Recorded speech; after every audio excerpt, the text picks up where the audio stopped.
Dober večer vsem skupaj. Lep pozdrav na prvem spremljevalnem večeru letošnjega svetopisemskega maratona V ljubezni ni strahu, smo ga letos poimenovali. In ko smo premišljevali in premnevali, koga bi mi na to temo kaj lahko povabili, smo rekli, da to seveda je tudi v Sloveniji dosti kompetentnih govornikov in sogovornikov na to temo, ampak eden nam je prav zelo prišel na misel, pa ne meni, ker je zanimivo, ker naš dragec, gospod Marinko Barbiš, je naš družinski prijatelj od leta 85, 86, jaz sem bil tak mečken, tako da se poznamo od nekdaj, pa se nisem jaz na njega spomnil, prvi priznam, je naša sodelavka Katarina Zupančič se spomnila nam in sem rekel, kaj? Sploh? Jaz sploh je ne poznaš, le, ona tebe pozna. Ti si svetski človek, pa te zna. Ja, no tako. In se rekel, wow, tole je bilo pa ne od tebe, Katarina Zupančič, to je bilo pa od svetega duha. Tako da, nocoj vas vse lepo pozdravljam in ne bomo dolgo vezili, ne bomo besedičili na veliko, ampak bi našega gosta Marinka povabil, da pride in da nam spregovori. Zdaj res eno tehnično vprašanje, ali potrebujete, da se prevaja? Mladi, ok. V vojsci JNA. Kdo je bil v vojsci? Vsi ste bili v JNA. Ok, dobro, bomo prevajali. Češ se pristati? Joj, zbog straha bi mi bilo lakše stajati ali pa ću sjesti. Koliko mi daješ? Koliko kot želiš. Dok ljudi ne počne odlaziti. Bomo te prvi za njim molitvijo. A šta je? Daj, moli. Ne znam, ja moli, daj ti makar. Ja, predlagam, da začnemo ta večer z eno kratko molitvijo, da izročimo Gospodu to, pa v imenu Očeta in Sina in Svetega Duha. Amen. Vsemogočni Gospod, hvala ti in slava za to, da je že 8. letos na vrsti svetopisemski maraton. Hvala ti za vse pridne in delovne prostovoljce, ki ga pomagajo pripravljati in ki jih ni strah iz leta v leto se podati v to pustolovščino skupaj z nami. Hvala ti za vse ti ljudi, ki so danes prišli poslušati Marinka in hvala ti zanj, da je bil pripravljen priti tako daleč. Prosim te, da si nocoj navzoč med nami in tudi verjamem in verujem, da si, ker si nam to sam obljubil. Rekel si, kjer sta 2 ali so 3 zbrani v mojem imenu, tam sem jaz sredi med njimi. In tako si tudi ti danes nocoj z nami, Gospod, po svojem svetem duhu. In naj bo to predavanje in ta nagovor tebi v slavo in čast in nam v spreobrnenje. Slava Očetu in Sinu in Svetemu Duhu.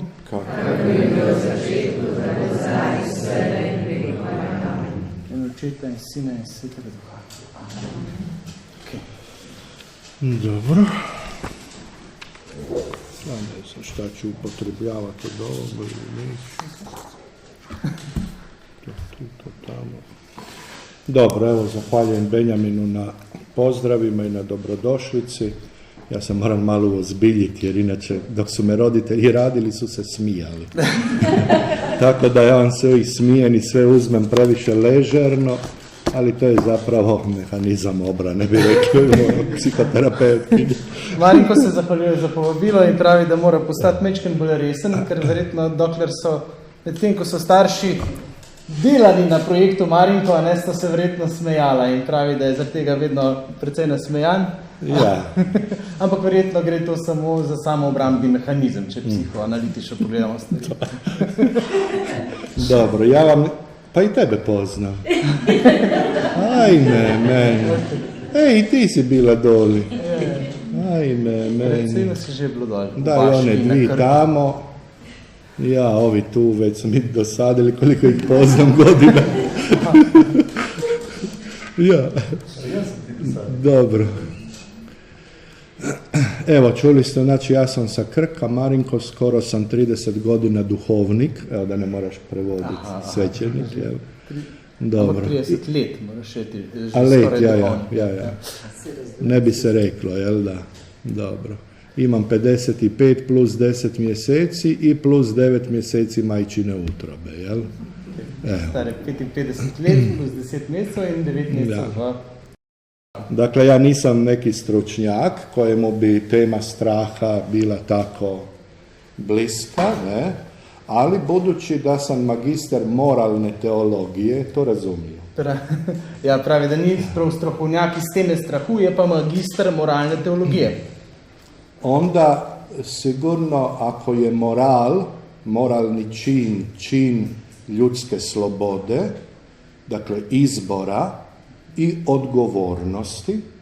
Se pravi, če gre pri moralnem dejanju za dejanje moralne izbire in odgovornosti posameznega človeka, onda svakako strah ulazi u temu morala, jer on umanjuje čovjeku odgovornost za svoje čine, ukoliko mu je strahom, kao jakom negativnom emocijom, oduzeta i sposobnost, ne do kraja, ali nekim dijelom sposobnost slobode. In na ta način tudi strah prihaja noter v to moralno odločitev, ukolikor je strah tisti, ki človeku do neke mere, ne do konca, ampak do neke mere odzame sposobnost moralne odločitve. Dobro, to znači u prosudbi nekog moralnog čina jedne osobe svakako ide iz spoznaja koliko je on slobodan, koliko je svjestan, koliko je sposoban izabrati, dakle koliko je odgovoran, ili sve ovo što smo rekli. Ako mu je umanjena sloboda zbog neke blokade, konkretno ovdje zbog nekog traumatskog straha ili patološkog čak straha, onda mu je i umanjena odgovornost za njegova djela, za njegove čine, jel? Se pravi, človeku je zmanjšana sposobnost za izbiro in za odločitev, če je to pogojeno s strahom. Če je to pogojeno z strahom, ki v to odločitev pride noter in ga onesposobi popolne privolitve ali ne privolitve, ne? Kraće rečenice. Da je malo kraće. Dobro. Ma nikad me nisu prevodili, pa... Okay. Ja. Dobro, emocija straha je jedna od najjačih i spada u one, po psihološkim onim kriterijima, klasifikacijama, jedne od 4 temeljne iskonske emocije, jel? Radost, žalost, srdžba, strah. Se pravi, čustvo strahu je eno najmočnejših čustev in spada po tej klasifikaciji čustev v eno od 4 temeljnih čustev, ne? Se pravi, veselje, strah in žalost in jeza, ne? Ja. Svakako, kao svim jakim temama, treba i ovoj pristupiti interdisciplinarno. Kot z vsemi ostalimi težkimi in pomembnimi temami se je treba tudi s to temo ukvarjati interdisciplinarno, se pravi, da jo z različnih zornih kotov pogledamo. Ja sam htio studirati psihologiju, ali mi biskup tad nije dao, pa sam moralnu teologiju, ali sam onda magistrirao na temi granična pitanja psihologije i morala. Jel? Se pravi, ker ni takrat mu bilo dano in dovoljeno študirati psihologije, je potem takrat najprej začel z moralno teologijo, kasneje pa je končal z mejnimi vprašanji psihologije, je potem na koncu magistriral. Na temu memorije. To na temo spomina. Dobro. To govorim zato jer memorija ulazi u ovu temu, vidjet ćemo kako. Jel? In to pripoveduje zato, ker je prav spomin tisti, ki zelo močno vstopa v našo točno temo. Bomo še videli, kako točno to vstopa. U redu. Mogli bismo tako samo spomenuti, budući da smo rekli da temi treba pristupiti interdisciplinarno, znači da o njoj, o strahu kao fenomenu jake ljudske emocije, jel, analiziraju i psiholozi, iako je patološki strah, dakle neka fobija, psihijatri, jel, kao o raspravama odakle strah, jel, ono iskonski, pa je tu i neka filozofija straha, jel? Se pravi, ko gledamo, kako interdisciplinarno pristopati k tej temi strahu, vidimo, da z psihološkega vidika lahko pristopamo. Potem so tukaj tudi psihiatri, vkolikor gre za večje in težje strahove, fobije. Potem pa se lahko vmešajo zraven tudi filozofi, ko se sprašujemo, odkot sploh čustvo strahu lahko izvira. Kao vjernici, kršćani, ako to jesmo, znači imamo osnovni materijal proučavanja, jel, Sveto pismo, Božju riječ. In kot verniki, kot kristjani, če to smo, je naš temeljni vir navdiha in iskanja pač teološkega razmisleka svetopismo kot Božja beseda. I vjerojatno vam je poznato, neki znalci su se na tome pozabavili, da navodno u Svetom pismu 365 puta se spominje ne boj se, ne straši se. In verjetno vam je poznan podatek, da so nekateri šli raziskovati in ugotavljali, da je 365 krat v Svetem pismu napisano ne boj se, ne, te ne bo strah. Ako je 365 dana u godini, onda neko to tako spaja, kaže evo, Bog je stalno prisutan uz tebe svaki dan i stalno ti govori čovječe ne boj se. In to lahko v bistvu na nek način damo skupaj za 365 dni v letu in vidimo, da nam Bog za vsak dan v letu pravi, glej človek, ne boj se, ne te ne bo strah. Određeni sociolozi religije kažu da je jedna od osnovnih komponenti religije strah. Nekateri sociologi religije pravijo, da je ena od temeljnih sestavin vere religije v bistvu prav strah. Držim te pod strahom zato što si kriv, pa te je strah od kazne za svoju krivnju i onda te je strah od Boga. I to je jedna od slika Boga u religijama. In kot ena od slik oziroma podob Boga v religijah se omenja Boga, ki je tisti, ki te drži, ker se počutiš krivega in te drži v strahu in te ima na ta način pod kontrolo. Zato se često kaže da i vjere, odnosno religije, službene, institucionalne, mogu poslužiti kao sredstvo pokoravanja, manipulacije, jel? I blokade ljudi da ne napreduju. Jel? In zato večkrat učitajo institucionalizirani religiji, da se prav strahu in drugih blokad, mislim, da na ta način prav lahko manipulira z ljudmi in blokira, da ne morejo napredovati, ker so nenehno v nekem strahu. U židovsko-kršćanskoj vjeri je izgleda ipak sve suprotno, mada u Bibliji se govori i o strahu pred Bogom. V judeo-krščanskem verovanju oziroma v judovskem in krščanskem verovanju zgleda kot da ni strahu, ne, toliko prisotnega, ampak če dobro pogledamo, vidimo, da sploh v stari zavezi je strah, in to strah pred Bogom, strah Božji še kako prisoten. O tome bi se dalo, to je tema za sebe vrlo široka i kompleksna. In tukaj gre za zelo široko in kompleksno temo, o kateri bi se dalo razpravljati. Međutim, ono što ipak prevladava jest da je taj pojam straha u Svetom pismu, bilo u Starom, bilo u Novom Zavjetu, zapravo jedno strahopoštovanje pred Božjom veličinom, ali ne strah samo kao drhtanje od Boga, nego pred njegovom veličinom. Zato je, barem što se hrvatskog jezika tiče, onaj 7. dar Duha Svetoga, strah Božji, krivo preveden. To nije paura, nego timor dei. Ne strah, drhtanje, nego strahopoštovanje iz ljubavi da ne povrijedim tu veliku ljubav.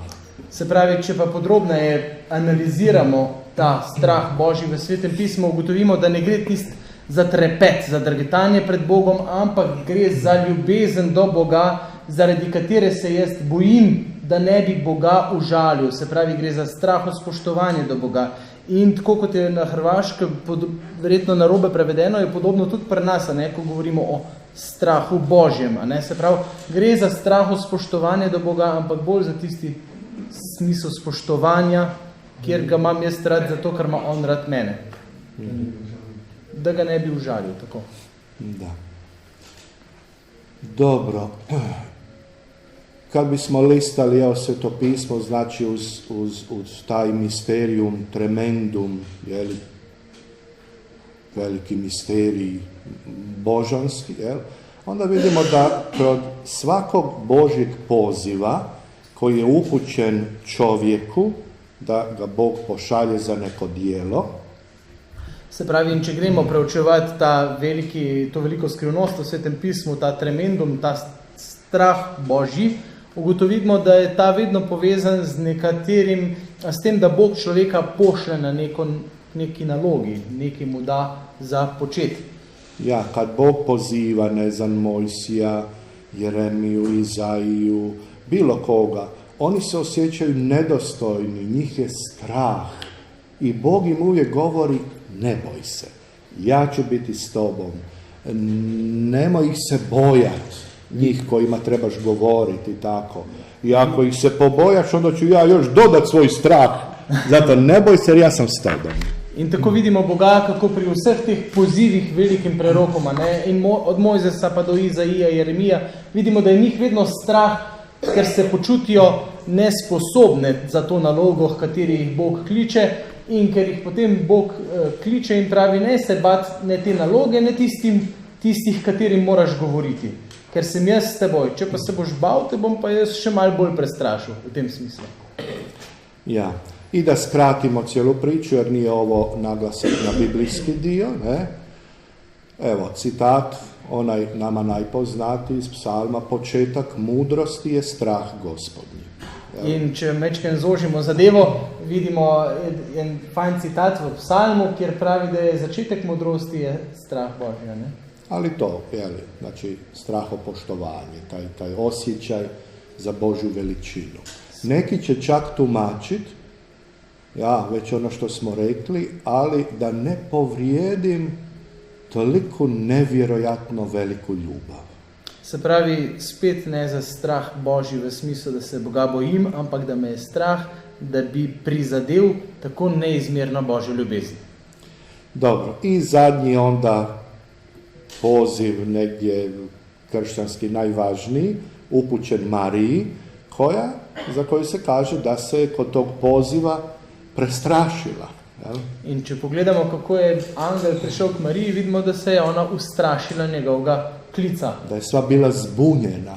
Da je bila zmedena.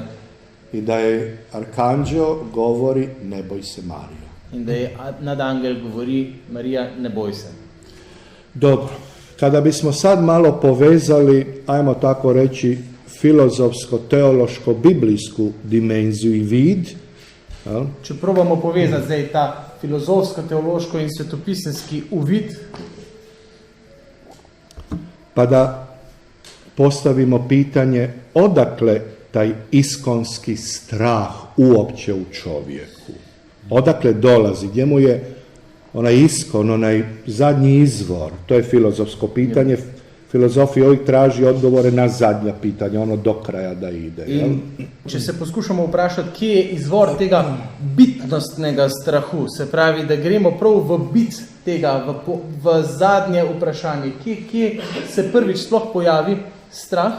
Ja, onda jedna biblijsko-teološka filozofija, odnosno antropologija i teologija, nas vraćaju na prvu biblijsku stranicu, gdje je zapravo prvi put zabilježen strah kao posljedica grijeha i stida zbog grijeha. In tako v bistvu nas vse te različne dimenzije popeljajo na prvo stran Svetega pisma, kjer je strah omenjen kot posledica sramu zaradi greha, ki je bil storjen. Bog pita čovjeka, jer Adam znači čovjek, zemljani čovjek, čovjek satkan od zemlje, to znači ograničen. Drugim riječima, bitna dimenzija, odnosno definicija čovjeka kao stvorenja, kao čovjek, kao ljudske naravi, jest da je ograničeno biće. Se pravi, in ko Bog pokliče Adama, Adam pa pomeni po svetopisemsko, da gre tukaj za človeka na splošno in to človeka, ki je tkan in narejen iz zemlje. To pa po definiciji pomeni njegovo tudi omejenost. Se pravi, da je človek omejeno bitje. To je njegova definicija v Svetem pismu. Već sama ograničenost izaziva stanovitu podložnost ugroženosti i rađa strahom. In že sama ta njegova omejenost je tista, ki ga v bistvu na nek način dela ogroženega in zaradi tega v njem povzroča strahove. Teološki gledajući, kada Bog nakon stvaranja čovjeka, daje mu tu slobodu da svime raspolaže, osim, da ne uzme od stabla spoznaje dobra i zla, jer je ipak ograničen. Bog je Bog, ja sam čovjek, on je stvoritelj, ja stvorenje. On je otac, ja dijete. In Bog kot oče, kot stvarnik, ki je človeka ustvaril in mu je nadrejen, je človeku pred grehom, teološko gledano, dal vso svobodo. Počni, kar želiš, pač razen ene stvari, že zato, da mu je sploh dal omejitev, mu je dal prepoved, da ne jemne iz drevesa spoznanje dobrega in hudega. I dobro, sad znamo tu priču, đavao i zavisti, navodi čovjeka na zlo, na grijeh, to je taj iskonski istočni grijeh, kako mi kažemo. In seveda poznamo zgodbo, kako hudič iz ljubosumja človeka zavede v to, bom rekel, v ta izvirni greh. Koji se sastoji u toj oholosti, samodostatnosti, prepotentnosti, gdje zapravo iskrivljujem sliku svoga stvorenja. Ja više ne želim biti stvorenje, Božje dijete, o njemu ovisit i pripadat, nego sam uzimam u ruke svoj život i ja želim biti kao Bog. In bistvo tega izvirnega greha je prav v tej naši človeški oholosti, v tej nadutosti, kjer si rečemo, ne, jaz ne želim več biti ustvarjeno bitje, ki je omejeno strani Boga in mu tudi pripada, ampak želim biti sam, kakor Bog. I zato nakon onog grijeha neposluha in zaradi tega greha neposlušnosti dolazi Bog, to je slikovito, u Bibliji rečeno, u Edenski vrt, zemaljski vrt. In potem gre za pač govor v prispodobi, potem po tem dejanju pride Bog v ta Edenski vrt. I zove, Adame, gdje si? In reče, Adam, kje si? Čovječe, gdje si? Odgovor je, sakrio sam se, jer sam se uplašio. Strah me, pa sam se sakrio. In človekov odgovor je bilo, strah me je bilo in sem se skril. Evo, mogli bismo reći da je to filozofsko-teološki iz kršćanskog aspekta zapravo izvor svakoga straha. In lahko rečemo, da je v tem momentu, če pogledamo iz krščanske perspektive, gre tukaj za izvor vsakega strahu. Osjećam golotinju, gol sam, primijetio je Adam da je gol, prestrašio se i osramotio, jel? In Adam je nenadoma spoznal, da je gol, da je enak in je se pred Bogom prestrašil in ga je Bog predvsem sram. Ta golotinja znači spoznaja da sam sad ugrožen, da više nisam s Bogom koji me štiti, koji me stvorio, kome pripadam, a on je svemogući Bog. Bez njega sam sada ugrožen i strah mi je. In v tej goloti je zelo močna prispodoba tega, da sem zdaj kot človek, ki ne pripada več Bogu, ki ni več njegov, da bi ga Bog zaščitil, ker sem sam, sem gol in me je strah. Iz zavisti religiozne, što je Abel primio Bogu žrtvu koja mu pripada, dakle od svojih prvina, i njegova žrtva i molitva su se kao kađenje uzdigli Bogu i Bog je primio tu molitvu. In ko je Abel daroval Bogu in je Bog sprejel njegovo daritev, česar znak je bilo to, da se je dim pač dvigoval k Bogu, in prav iz religiozne zavisti je potem... Budući da Kain je htio prevariti Boga, da mu ne da prvine, šta ću Bogu dati ono najbolje? Opet grijeh, ja zadržavam za sebe, ja sam Bog, ono najbolje ide meni, ne Bogu. In je Kain iz zavisti pač naredil, kar je naredil, A on je pa že v začetku, ko je daroval Bogu, mu ni daroval prvin svojih pridelkov. Pomeni, da mu ni daroval tistega najboljšega, kar je imel, ampak si je rekel, ne, tisto ta najboljše naj bo zame, ker sem jaz pomemben, Bogu bom pa dal tisto, kar ostane. Nije Boga priznao Bogom, nego opet posljedica istočnog grijeha, ja sam Bog. Jel? In mu s tem, kot posledica izvirnega greha, ni dal priznanje, da je on Bog, ampak je v bistvu sam sebe postavil za Boga. Drugim riječima, to je egzistencijalna laž. Gre zaprav za egzistencialno laž. Ja od sebe činim ono što nisam i to je iluzija. In gre za iluzijo, kjer jaz samega sebe delam za nekaj, kar v bistvu nisem. I kad spoznam tu dubinu otuđenosti od Boga, postanem ugrožen i drhtim od straha, jer sada me svi mogu ubiti. In potem, ko dejansko spoznam to svojo oddaljenost od Boga, kako velika je, takrat začnem drgetati od strahu in se v bistvu bojim vsega, sem od vsega ogrožen, ker me lahko vsi ubijejo. Drugi, dakle, strah, osim ovog Adamovog, je Kainov strah. On je sada izložen nasilju. Njega sad svi mogu ubiti, jer je ubio svoga brata Abela. I sad ga je to silno ranilo. Jer ubojstvo brata iz ljubomore prema Bogu kao čin religiozni uvlači u njega strah. On je sad ranjiv. Svi ga vide kao ubojicu, tu je povezan osjećaj krivnje i sa krivnjom uvijek ide strah. In torej, poleg tega Adamovega strahu, ki je bil vezan na sram, imamo zdaj še Kainov strah, ki je s tem, ko je svojega brata ubil, sam postal ubijalec, katerega lahko vsakdo ubije. In je s tem zelo izpostavljen nasilju. In je, ga lahko kdorkoli ubije in se tega vedno pač nenehno boji. To je to. I zato Bog, koji uvijek ostaje vjeran i dosljedan samom sebi i svojoj ljubavi, in zato Bog, ki je vedno zvest samemu sebi in svoje ljubezni, zaštićuje Kaina i kaže, ne smije ga niko dirat. In zato mu mora Bog dati posebno zaščito in reči, ne, Kaina se ne sme nihče dotakniti. Ne? Ja.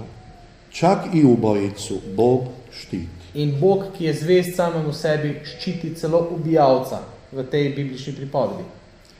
Zato se u svim studijama o strahu ne govori kao suprotnost ništa drugo nego ljubav. Odnosno, suprotnost ljubavi nije mržnja nego strah.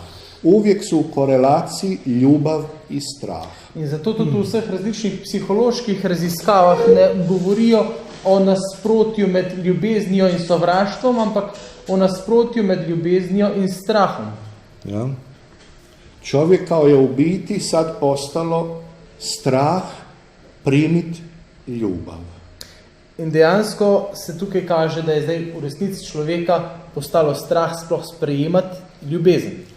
Zato izvor svakog straha je nedostatak ljubavi. In zato je izvor vsakega strahu pomanjkanje ljubezni.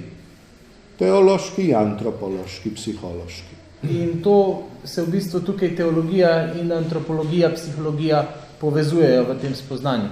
Vidjeli smo filozofsko i teološki gdje je izvor straha, jel, u čovječanstvu, jel? I na psihološkoj razini, znači antropološkoj odnosa među ljudima, mi sada iz generacije u generaciju ranjavamo zbog tog straha jedni druge. In videli smo zdaj teološko, biblično smo si pogledali, kje je izvor strahu, in zdaj, če tako gledamo antropološko, študiramo ljudi in vidimo, da se iz generacije v generacijo ranjujemo med seboj, ker nas je strah ljubezni. Pavlova antropologija koja proizlazi iz grčke filozofije, Pavlova antropologija, ki izhaja iz grške filozofije, da čovjek jest jedinstvo, ali ima te tri dimenzije, duh, dušu i tijelo, ki pravi, da je človek sicer enotno bitje, ki pa ima tri dimenzije, duha, dušo in telo, možemo školski govoreći lahko čist na šolski način rečemo, i vrste straha klasificirati na razini duhovnoj, psihoemocionalnoj i fizičkoj. In lahko zdaj tudi 3 različne vrste strahu izpeljemo iz tega, se pravi duhovno, psihično in emocionalno in pa fizično raven. Strah koji proizlazi iz fizičke ugroženosti Strah, ki izhaja iz neke fizične ogroženosti, jest dimenzija moje tjelesnosti, dakle kojom pripadam ovom svijetu, ovoj zemlji, ograničenostima ove zemlje i raznim ugrozama koje mi prijete. tukaj gre pač za čisto fizično bivanje na tem svetu, za moje telesne omejitve, ki jih imam in za nevarnosti, ki mi na telesnem nivoju lahko pač pretijo. Pa se bojim i prirodnih nepogoda, ne znam, poplave, potresa. Se bojim Molim? bolezni. Ja, to je psihosomatsko, ok. Bolezni so že naslednja Ali je raven, fizičko, ne? isto, Ampak gre jer tudi je za čovjek fizično. jedno pa ne možemo secirati. Dobro, Ja. ok. Fajn, se pravi, drugače se pa bojimo teh poplav, potresov in teh stvari, Dobro. ki nam lahko ogrozijo nas. Ja sam doživio jaku traumu, teške prometne nesreće u kojoj sam jedva ostao živ. In Marinko je doživel hudo travmo, težke prometne nesreče, v kateri je komaj ostal živ. U svetoj zemlji u Izraelu s autobusom. Bili so v Izraelu leta 2008 z avtobusom. Prije 7 godina, to nisam uopće rekao, čao, on izmišljam. Vidio sam prije na internetu. Počet ću vjerovati u Duha Svetoga da mi nisi ovo rekao. Da. Da znači na svojoj koži znam što je strah, jer nakon toga sam imao strah uopće sjest za volan, a kad bi mi dolazio u susret autobus koji je bio tako povišen kao onaj u kojem smo mi doživjeli nesreću, ja bi počeo drhtat. Je čist na fizični čist na fizičnem nivoju občutil, kaj je to strah. Ko se mu je bilo zelo težko usesti za volan in sploh potem, ko se je vozil in je nasprot pripeljal kakšen avtobus visok, podoben tistemu, s katerim so oni imeli nesrečo, se je začel trest. Eto, i dragi Bog mi je jutros dao da to ponovno doživim, pa da vam to mogu posvjedočiti, jer me zove jutros nakon godine dana moj advokat. In da je lahko to danes zjutraj podoživel, mu je Bog to naklonil, to milost, da lahko danes ponovno z njimi govori, ker ga je danes zjutraj poklical odvetnik. A evo sad će biti 7 godina od toga. In to bo 7 let od tistega dogodka. I kako me je on nazvao i podsjetio na tu tešku nesreću, ja sam se u isti čas preznojio. In v trenutku, ko ga je on poklical in spomnil na to nesrečo, je v trenutku se povsem za Švico, ne, po domačem. Ja. Dobro, znamo somatski kako se trauma straha manifestira medicinski, znači ljudi proučavaju na medicinskoj razini šta se u mozgu događa, koji procesi, i onda onaj prvi poriv je bijeg, da bježim od izvora ugroženosti. In seveda na čist telesnem in medicinskem nivoju vejo, da je pač edini in prvi, se pravi, prvi način, kako jaz bežim od straha, je to, da hočem prav pobegniti. Dobro, poslije ove somatske, jeli, napetost, ubrzano rad srca, znojenje, ne znam šta, probavni trakt i tako dalje, dakle sve ove somatske reakcije, jeli, na stresor, na ono što je izvor stresa i traume.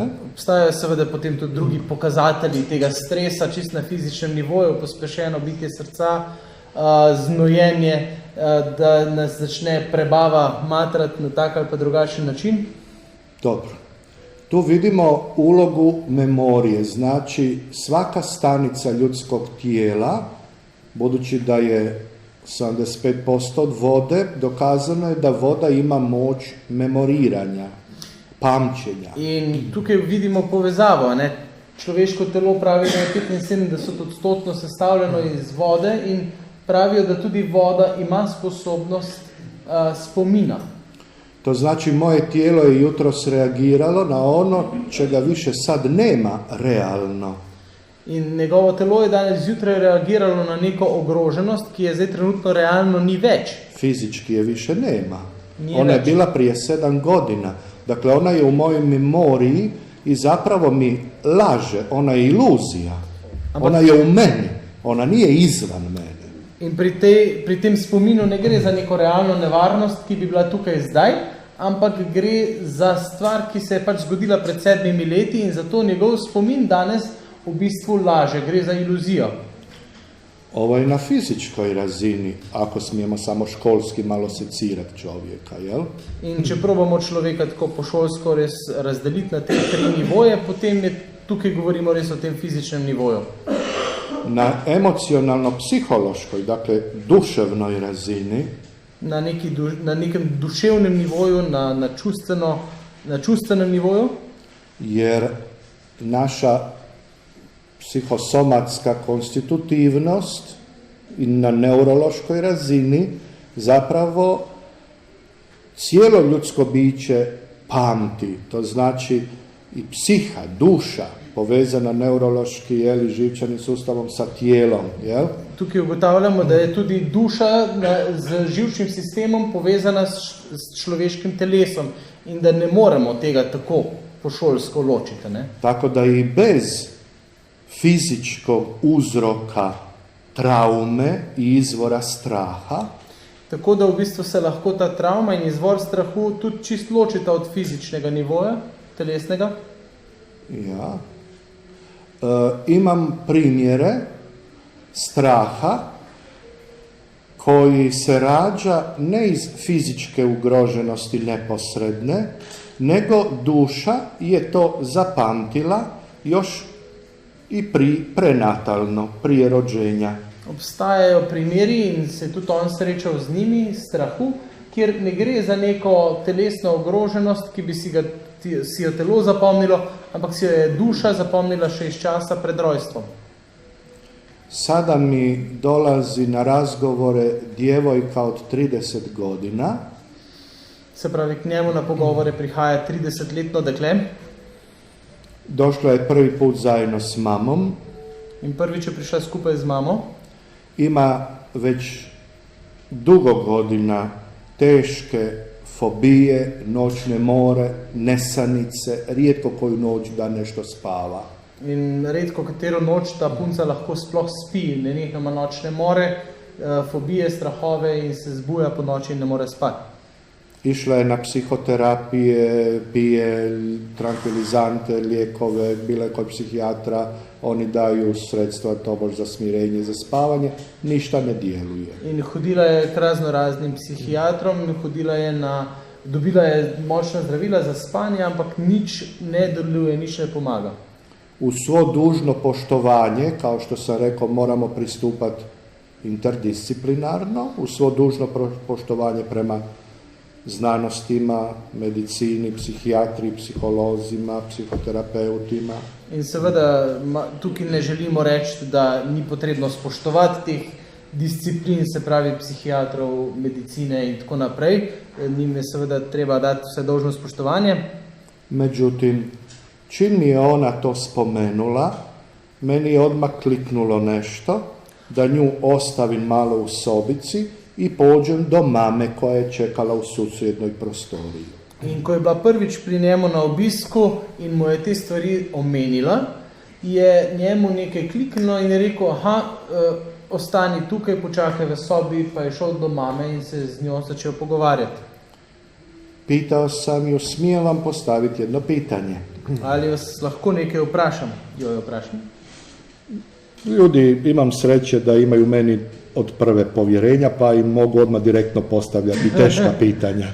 Da ljudje na njega mu zaupajo že od prvega srečanja in lahko jim zastavlja težka vprašanja že od prvem srečanju. I kad je rekla smijete, ja sam je upitao, jeste učinili koji abortus prije ove vaše kćeri?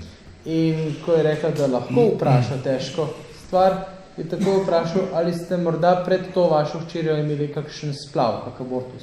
I ona je rekla da, neposredno prije nje. In je rekla, ja, tik preden sem imela to hčer. Meni je bilo jasno odakle strah pred životom, pred noću, pred ubojstvom, pred svim tim fobijama koje ona imala. In takoj so se mu izkristaliziralo, odkot ti strahovi pred nočjo, pred tem, da bi jo kdo ubil, pred temo. A ne? Radio sam 15 godina s ovisnicima o heroinu. 15 let je delal z odvisniki, s heroinskimi odvisniki. Terapijskoj zajednici. To je bila pač terapevtska skupnost. 70% majki s kojima sam razgovarao, majki tih ovisnika, priznale su da su prije ovih mladića učinile abortus i mnogi od njih su također trebali biti pobačeni. In 70% mater teh fantov, ki so bili odvisniki, je priznalo, da so tik pred temi fanti delale splave in za marsikaterega od njih je veljalo, da bi tudi oni morali biti splavljeni. Meni je bilo nepojmljivo tolika snaga, agresivnost, samouništenja kod tih mladih ljudi da sam vidio tu mora biti nešto puno dublje od nekakvih ljudskih objašnjenja i razloga.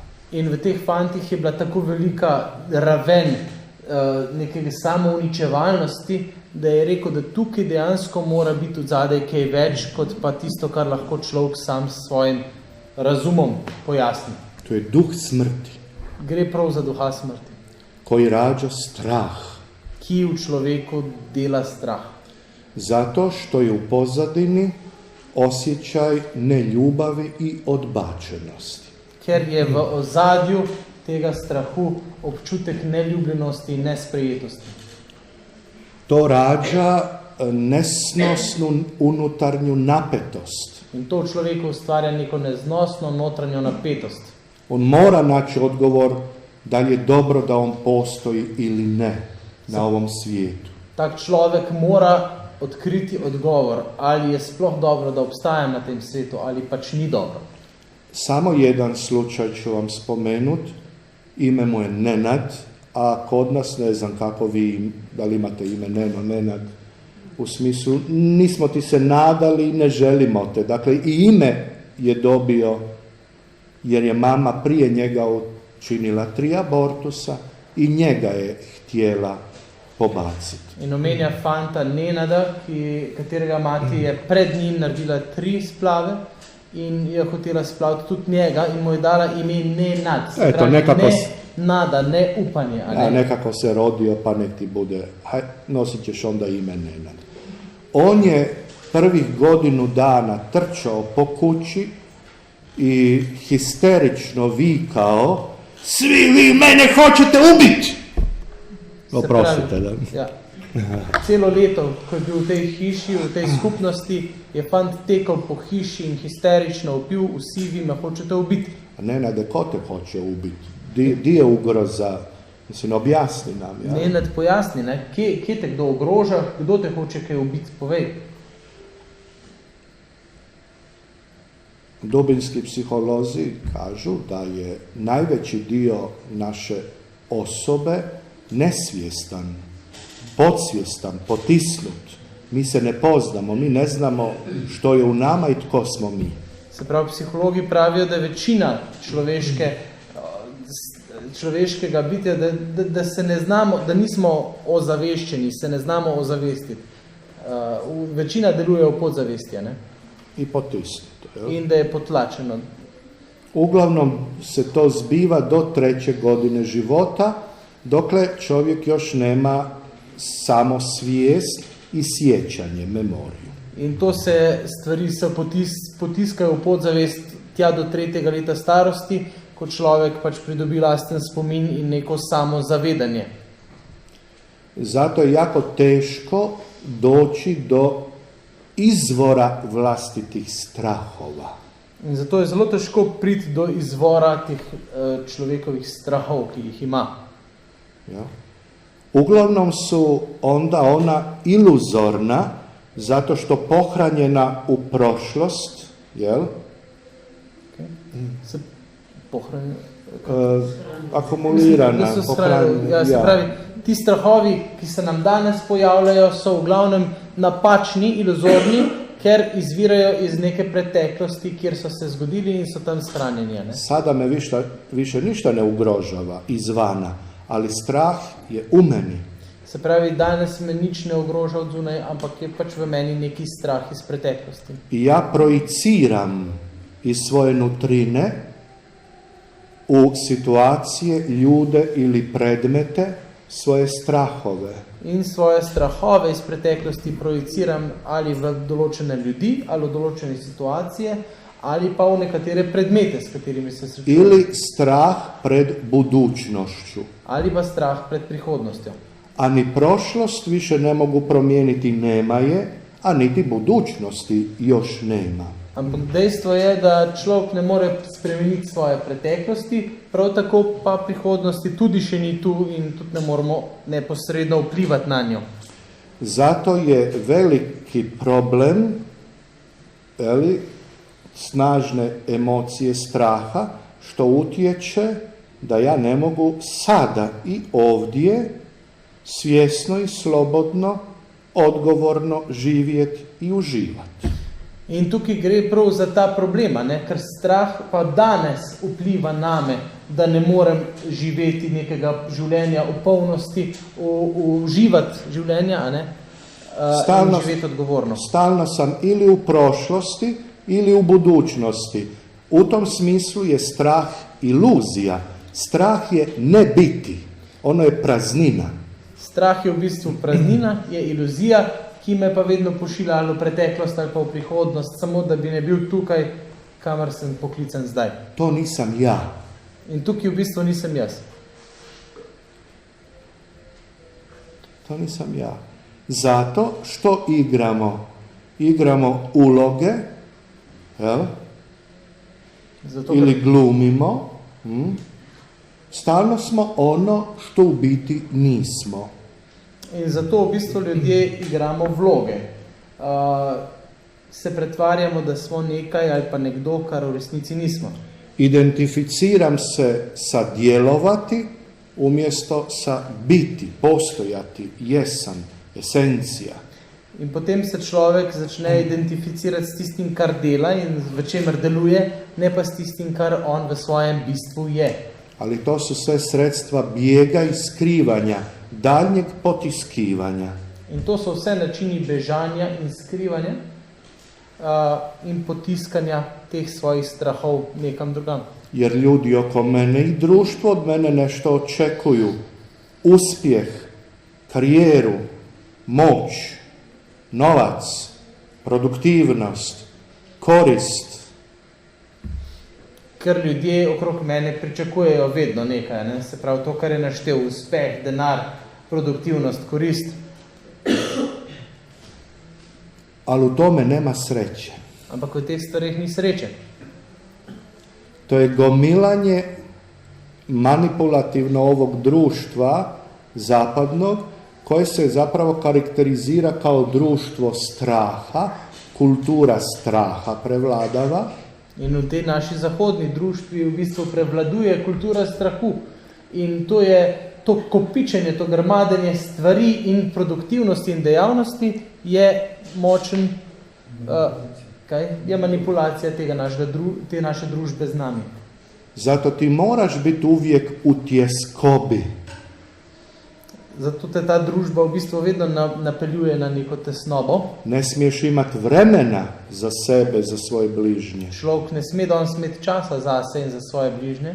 Moraš živjeti u strahu pred budućnošću, zaposlenošću, plaćom, penzijom. Stalno ti se producira zapravo situacija neizvjesnosti, krhkosti, ugroženosti, zato straha. In vedno znova imamo pred nas postavljene projekcije prihodnosti, kakšna bo, da se bomo bali za svoje službe, za svoj obstoj, za svoje otroke, da bomo nenehno živeli v nekem strahu. Dobro, sad malo možda jer jako puno tih stvari ima i razina i tako, moram se malo skratiti, prostiti. da bom mogel malo skrajšati. Drugi slučaj, ovih dana mi je došla isto tako 31-godišnja djevojka iz Osijeka. Drugi primer je eno dekle iz Osijeka, staro 31 let, ki je prišla k njemu v teh dneh. Studentica prava. Študentka prava. Ja. Sa velikim duhovnim problemima.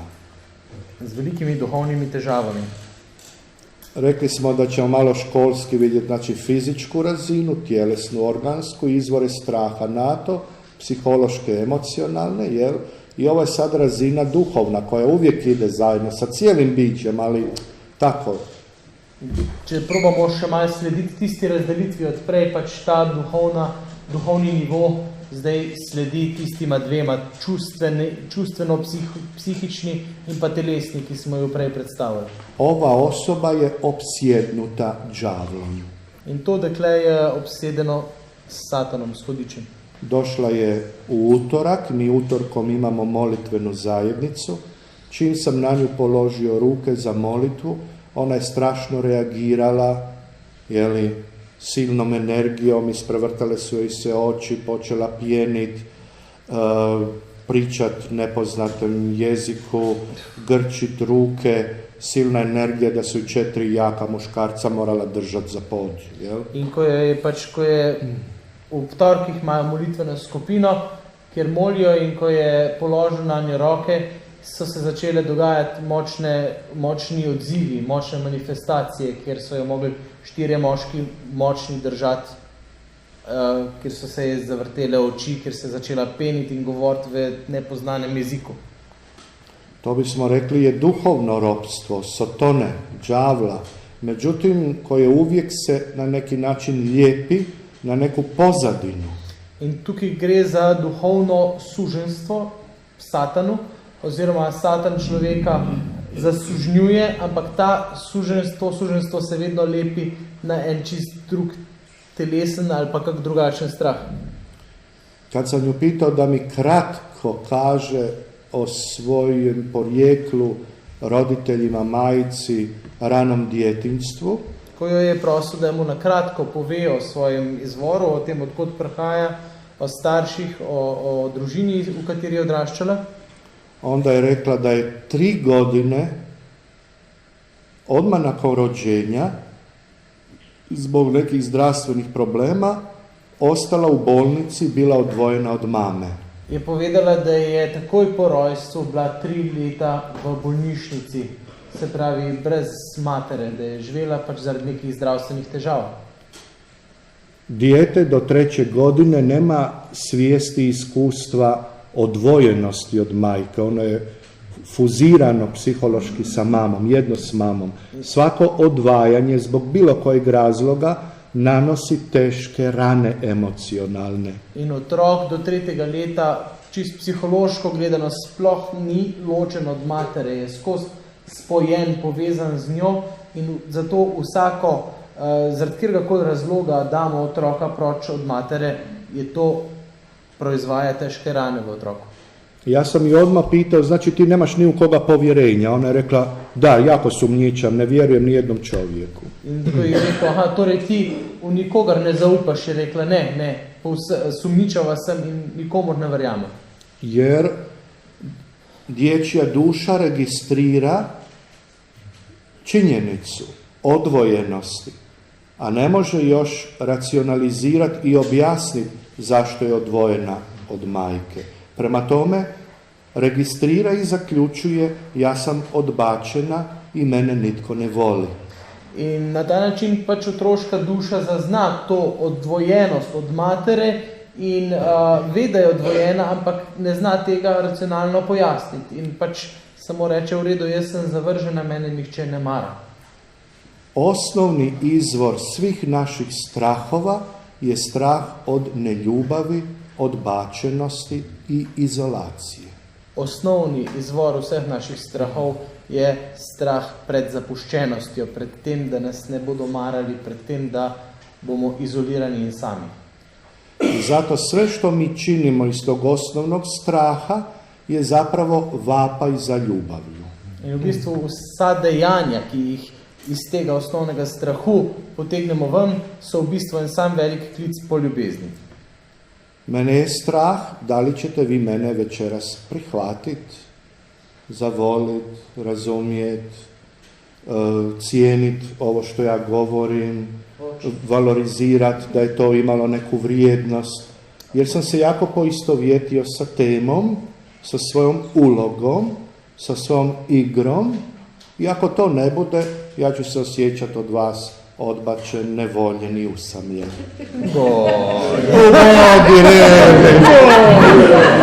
Mene je tudi strah. Sad je dobro. I mene je strah. Okay. I mene je strah. Kako ćeš prevoditi ovo vrstu? Da, to. Kako bom znal prevajati, ne? Njega je bilo strah, če ga bomo sprejeli, mene je strah, če prav prevajam, ne, tako da, ja. Ali ne bilo koga, jel ne? Pa ne, mislim, sploh takega predavanja, ubogire. Dobro, morali smo se malo našaliti, to da bolje zapamtite. Da si bolj zapomnimo. Jer već je prošlo puno. Dobro, kada malo bolje analiziramo, zapravo je to. Strah blokira. Strah blokira. Dobro. Ja. On oduzima ljudskoj duši i duhu tečnost. Pretočnost. Strah človeški duši, duhu vzame njegovo prodornost, pretočnost, ne?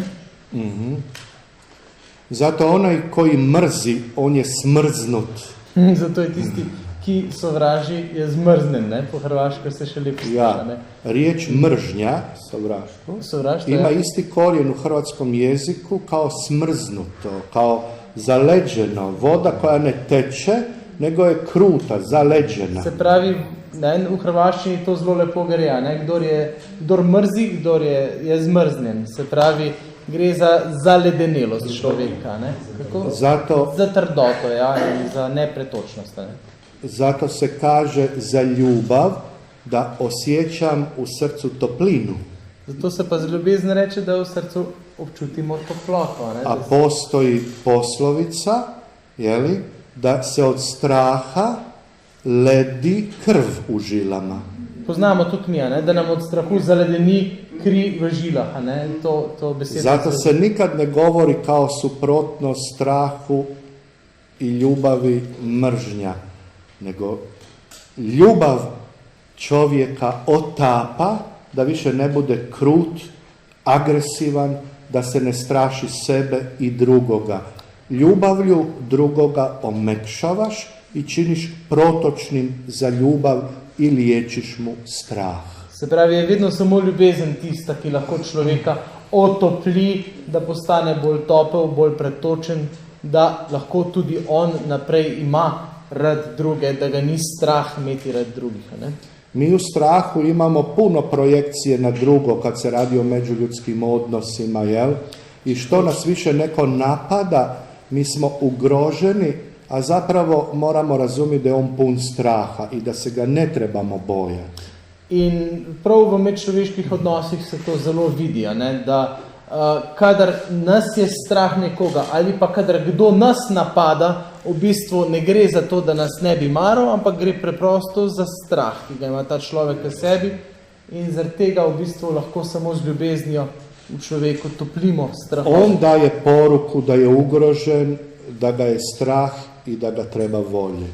S tem, ko nas nekdo napada, nam daje sporočilo, da je ogrožen, da ga je strah in da ga moramo imeti radi. Jer je napad najbolja obrana.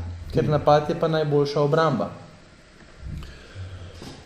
Zato je strah uvijek u nama.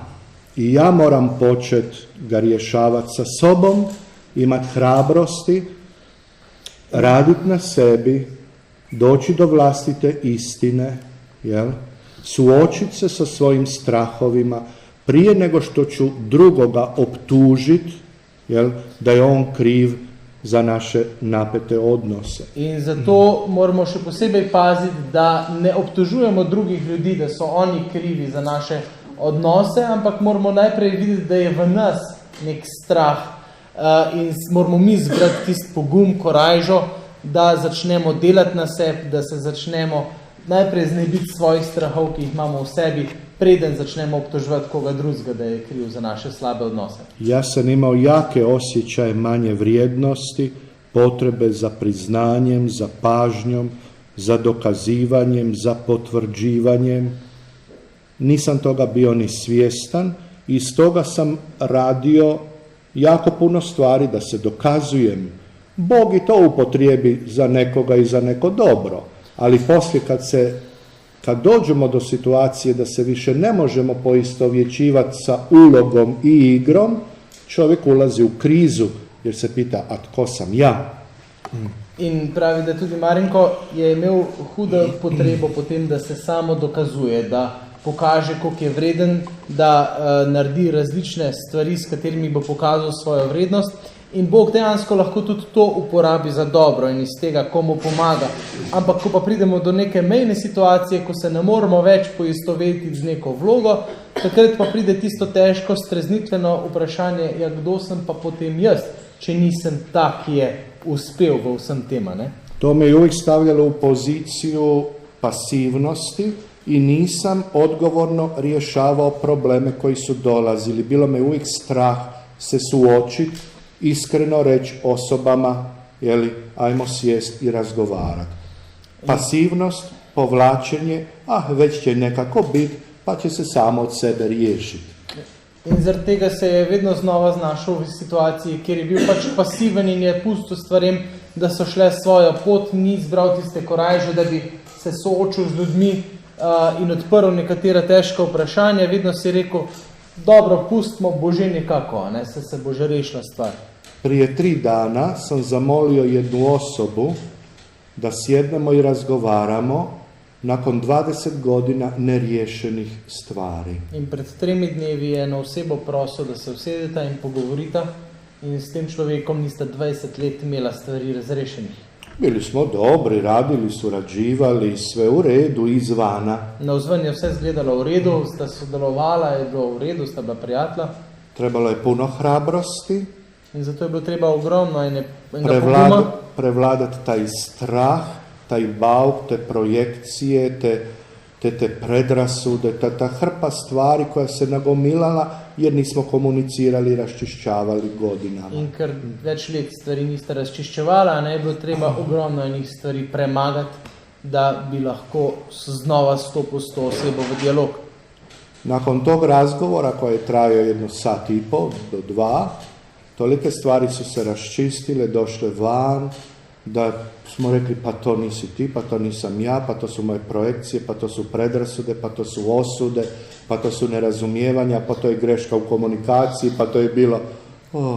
In po 1,5-urnem, 2-urnem pogovoru sta ugotovila, da v bistvu je šlo za ogromno enih projekcij, ki sta jih imela drug od drugem, ogromno enih predsodkov, neprave komunikacije in sta se malo sprostila. Dobro, ja. A sad ja ne znam koliko još vas interesira, ja imam puno primjera drugih, ne znam, ovo sam malo spomenuo, te posljedice pobačaja i tako dalje, strahova, ugroženosti, fobija. Ja. Še malo žihar, ne? Malo smo že govorili o teh strahovih povezanih z abortusi in temi zgodnimi stvarmi. Ja. Boje še malo na koncu, ne? Ja. Imao sam jedan slučaj na jednom seminaru šutnje, posta i molitve od 5 dana, kako je predposljednju večer sam molio za unutarnje iscjeljenje, oslobođenje. Jedna žena pala na pod, jako drhtala, trgalo ju je sve, plakala, zavijala. In na enem seminarju, ki je trajal 5 dni, in to je bil seminar posta in molitve v tišini, in zvečer pred zaključkom tega seminarja, ko je molil za ljudi, za notranje ozdravljenje, za prejem Svetega Duha, je ena gospa pač padla po tleh, začela drgetati, jo je treslo. Svi za vrijeme tog seminara žele biti sami u sobi, da budu sa sobom u tišini, u sabranosti, jel? In na tem seminarju v bistvu vsi ljudje želijo biti sami v tišini, v svoji sobi, da so lahko zbrani sami s seboj. Ona kad se prijavljivala je rekla, ja mogu doći uz jedan uvjet. Ampak ko se je ta gospa prijavila, je rekla, jaz lahko pridem na ta seminar, ampak pod enim pogojem. Da netko bude sa mnom u sobi, da se ne boji mojih reakcija i noćnih mora i da može kraj mene tako spavat sa upaljenom svjetiljkom. Z menoj nekdo mora biti v sobi, te osebe ne sme biti strah mojih nočnih mor in kričanja in pa ta oseba mora biti čisto v redu s tem, da ima prižgano luč po noči. I našli smo jednu In takvu. tako osebo smo mi našli. Ta gospođa 30 godina nije normalno spavala. Ta gospa že 30 let ni normalno spala. Nakon ove reakcije iz seminara, ja ne znam što se dogodilo, Ne vem, kaj je bilo po tej reakciji na seminarju. možda ne zna ni ona, Mogoče tudi ona ne ve. razloge, izvore razloga. tih strahova, Okay, fobije. okay. V bistvu tudi sama ni ugotovila, v čem je izvor teh njenih strahov. Ona samo kaže da sad može spavat sama, u mraku, da nema reakcije i da ju više ni muž ne može probuditi. Pravi, da zdaj naprej od tistega seminarja pač ni vedela, kaj je bil vzrok temu, ampak zdaj lahko spi sama, še mož je ne more več zbuditi, pa v temi spi, a ne? Tako da tudi to je nekaj red. Dobro, ja bilo bi red da nekako zaključimo, jer smo prošli puno vremena, preko sat vremena, jel? Vidite kako je to vrlo kompleksna tema, složena, duboka, u velikoj mjeri nam izmiče razumjeti odakle narav straha u nama, jel? Vidimo, da gre za globoko in tako temo, da jo lahko razdelaš v več smeri, a ne? In v bistvu se nam malo izmika in je težko čist natančno opredeliti, v čem je izvor naših strahov. Dok ljudi onda pitaju kako rješavati te strahove. Ampak ljudje pač se sprašujemo, kako potem se srečevati in kako reševati te strahove. Recepta nema.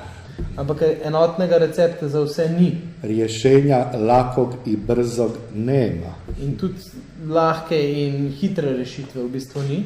To može biti jedna ovako izvanredna intervencija, kao kod ove gospođe. Lahko se pač zgodijo takšne izredne intervencije od zgoraj, kot se je zgodilo pri tej gospe. Ono što se zahtijeva, što je preduvjet oslobađanja od straha, Ampak predpogoj za našo osvoboditev od strahov pa je, da radimo na sebi što bolje upoznavajući sebe. Tko sam ja stvarno? Svoja prošlost, djetinjstvo, roditelji, odgoj, ambijent u kojem sam živio, što je sve utjecalo, koja slika o meni, o drugima, o Bogu mi je bila imputirana. In je zelo pomembno, da smo pripravljeni delati na sebi in se spraševati o teh svojih temeljih. Kdo sem jaz? Odkot sem? Kakšno je bilo okolje, v katerem sem rastel? Kakšna projekcija Boga je bila vame položena? Ne? Kdo je Bog zame? Te stvari je treba se vedno znova spraševati. S druge strane razumjeti da moram smoći hrabrosti ovog suočavanja sa sobom, sa situacijom i drugim ljudima. Ampak pomembno je razumeti, da ko imam jaz pogum se srečevati sam s seboj in z drugimi ljudmi in s temi situacijami, u istini, v resnici, bez kamufliranja, bez igranja uloga, bez poistovjećivanja i projekcija, onako kako je sada. Nema prošlosti, ne postoji budućnost. Sada, ovog trenutka, ja želim živjeti u ljubavi, u oprostu, u otpuštanju onoga koji me je povrijedio. Oproštenje, oprost je jako važna stavka u ovom procesu. In v tem procesu raziskovanja sebe in drugega je pomembno, da ne projiciramo stvari ne vase, ne v druge, da smo pripravljeni biti resnicoljubni in da smo pripravljeni odpuščati v tem trenutku. Se pravi, da se ne gleda na preteklost, da se ne boji prihodnosti, ampak da se gleda na svoj tukaj in zdaj, kjer sem, in tle mora biti pripravljenost na odpuščanje.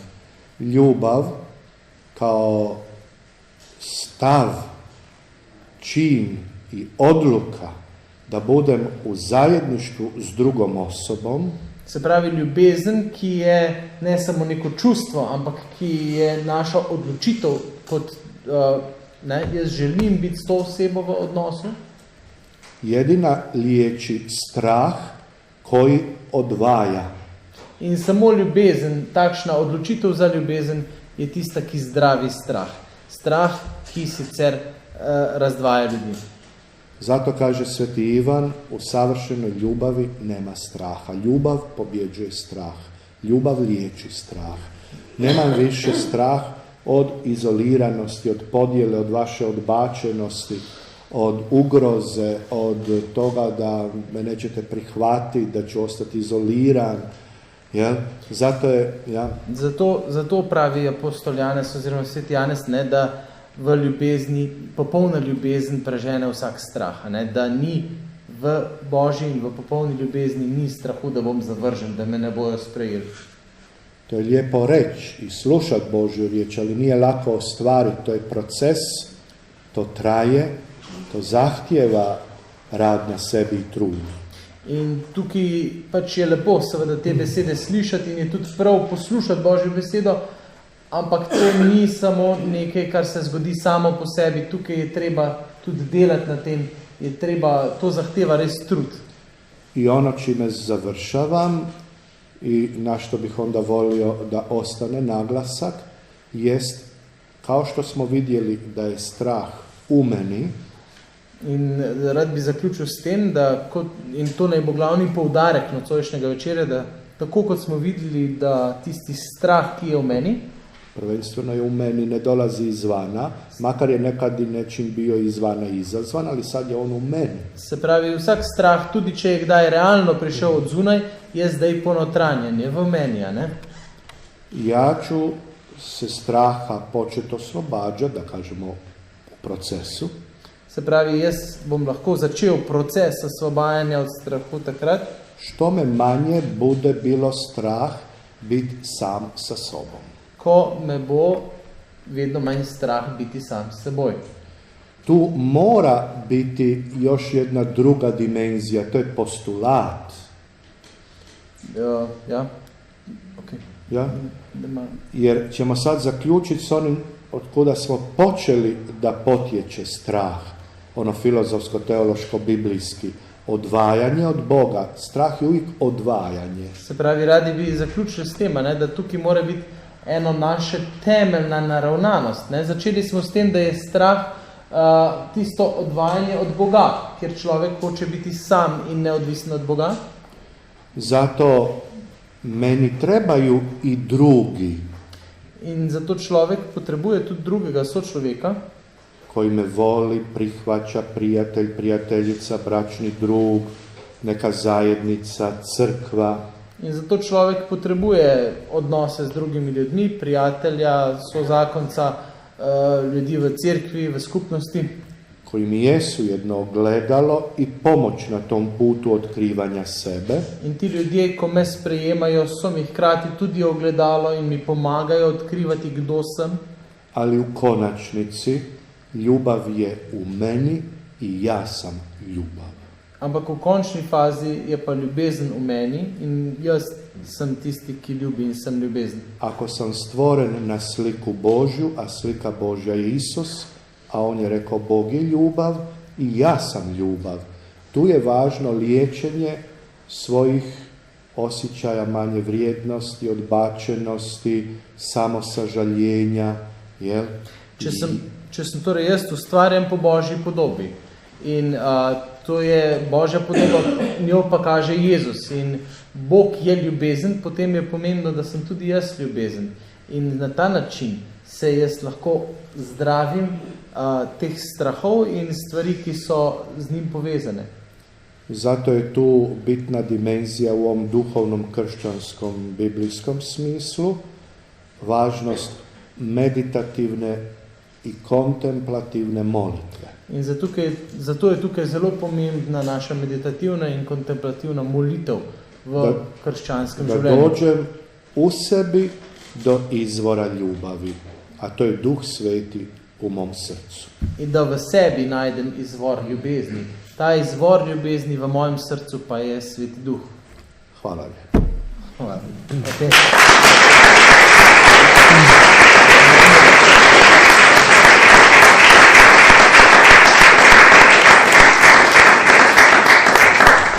Ne znam da li vi, da je to kao tribina, da li ćete vi šta reći, pitat, ne.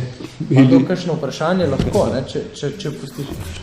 Ja bi pitala, kako vi molite za osobu koja nije imala ljubav, recimo, da povratite poverenje. Kako vi molite osobno? Najprvo ja pokažem ljubav. Da. Opasno nekad bude, ali i zagrlim. Jer ide i Božja ljubav preko ljudske. Se pravi tudi, kako takemu človeku, ki ni občutil ljubezni v življenju, pokazati ljubezen. Pravi, najprej je treba tako človeka pokazati ljubezen z objemom, pa čeprav je včasih nevarno. Ne?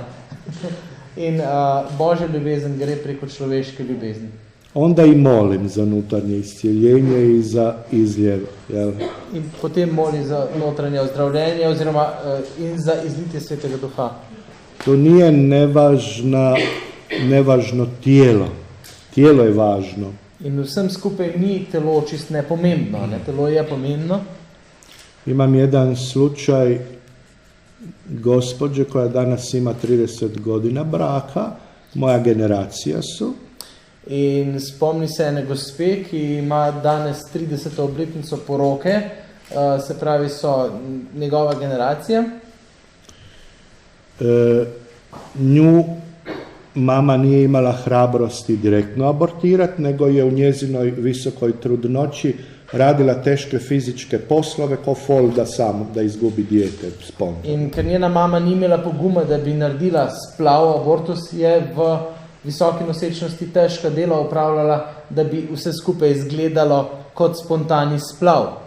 Ti ljudi imaju jaki osjećaj da ne pripadaju ovoj zemlji i nikako se ne snalaze pod ovim suncem. In takšni ljudje imajo zelo močen občutek, da ne spadajo na ta svet, da se nikakor ne morejo znajti tukaj.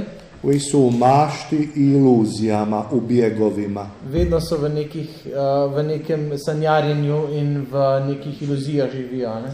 Ona zna da je to majka s njom trebala napraviti, htjela napraviti i to još dublje boli da ni tako prihvaćena i ljubljena. Jel? In ona ve, da je to njena mati želela storiti in zaradi tega se še globlje zaveda te neljubljenosti, nesprejetosti. Suprug njoj je doktor medicine, liječnik, ali ne razumije ove stvari.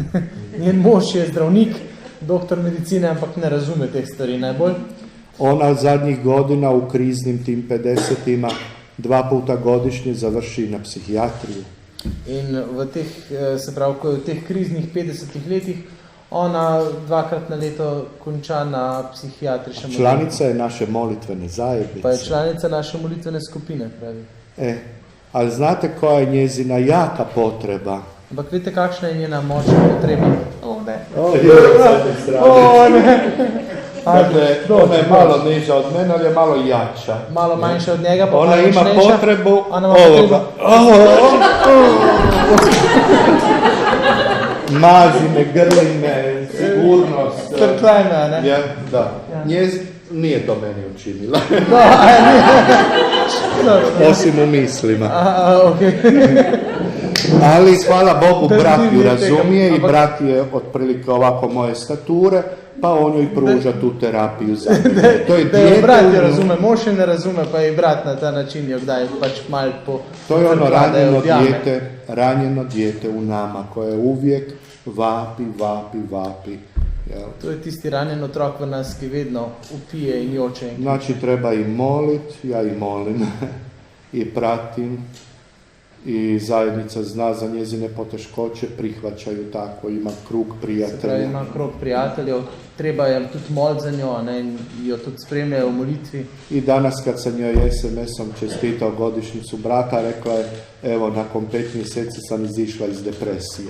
In ko je danes po SMS-u javil, da čestita za obletnico poroke, rekla, da je po 5 mesecih prišla ven iz depresije. Ti si se jedini sjetio da moje godišnjice. Pravi, da se je edini spomnil njene obletnice poroke.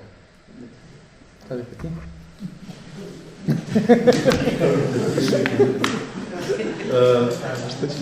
Prej je bilo rečeno, da ni nekega recepta za zdravljenje ali pa za to, da se človek, bi rekel, strahu znebi, ne?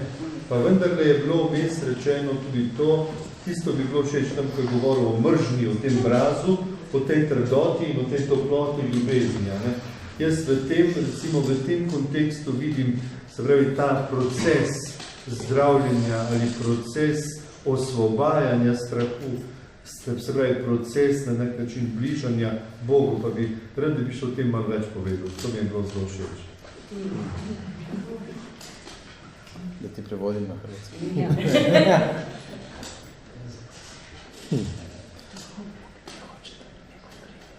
Da.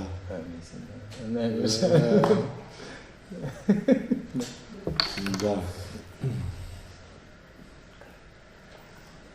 Šta je bilo pitanje? A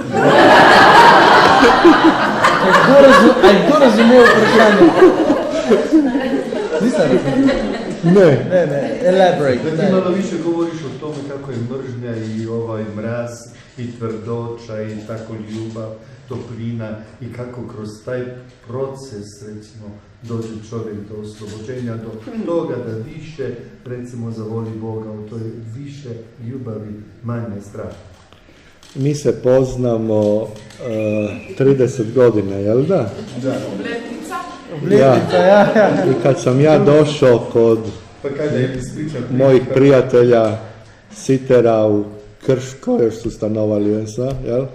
I ja onako malo sramežljiv, malo obazriv, malo, je? Dan je to vidio, mene ovako, imao sam tad 27 godina. Pri 27 letih so se spoznali, ne, pred 30 leti, ja. On me uhvatio i stavio na trosjed u dnevnom boravku i kaže, budi po doma. In ga je vzel in ga je dal Eto, tako se liči. In ga je... Malo mršavi je. Ja, malo mail je imel. A i ti malo jači. Pa ga je postavil na fotelj, pa je rekel, počuti se kot doma.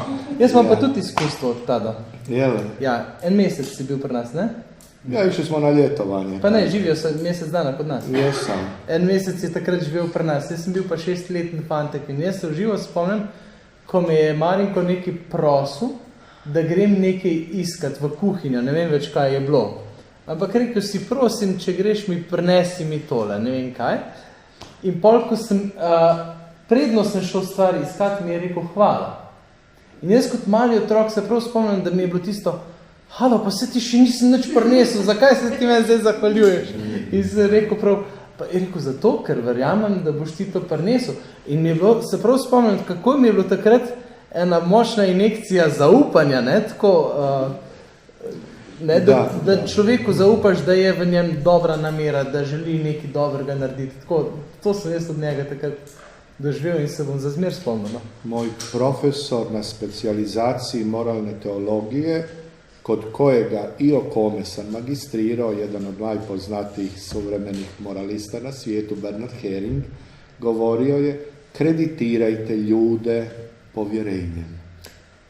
Se pravi, ja sam to radio. To je on delal z menoj, ker se je naučil na faksu, ne, od profesor Häringa, enega najbolj znanega moralnega teologa tistega časa in je tudi bil njegov profesor in tudi o njem je magistriral, ne, in je pravi, da je to delal z menoj, da ljudem daš vrednost s tem, da zaupaš vanje, da zaupaš v to, kar bojo ali pa želijo narediti. Ne. Strah je problem temeljnog povjerenja.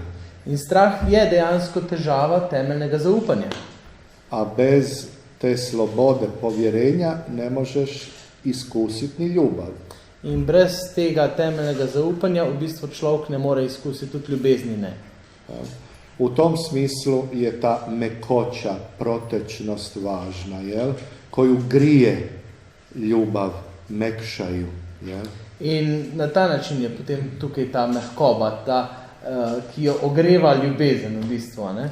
Znate što je iscijelilo i ozdravilo i oslobodilo od ovisnosti mog Nenada iz terapijske zajednice? A veste, kaj je tistega fanta Nenada iz terapevtske skupnosti v bistvu na koncu ozdravilo? kada mi je postavio pitanje: Marinko, zašto ti radiš taj posao? Što ti to treba da se s nama toliko gnjaviš? Ko mu je zastavil vprašanje: Marinko, zakaj ti to sploh delaš? Zakaj je tebi treba tega, da se ukvarjaš z nami in se matraš z nami? A ja sam mu rekao: jer te volim. Ampak sem mu rekel: zato, ker te imam rad. On je trebao godinu dana da to povjeruje, jer kad te mama vlastita ne voli, kome ti više možeš vjerovati, u koju ljubav? To je temeljno razočaranje. Naši strahovi proizlaze iz razočaranja i temeljnog nepovjerenja u ljubav. In vsi naši strahovi izhajajo iz razočaranja in iz temeljnega nezaupanja v možnost ljubezni. Ker ta fant, ko njegova mama več ni verjela vanj in ko ga ni mogla več imeti rada, v koga naj bi sploh še verjel on, ali pa kdo naj bi ga sploh še imel rad? Zato ljubav liječi i oslobađa od straha. Zato ljubezen zdravi vse strahove.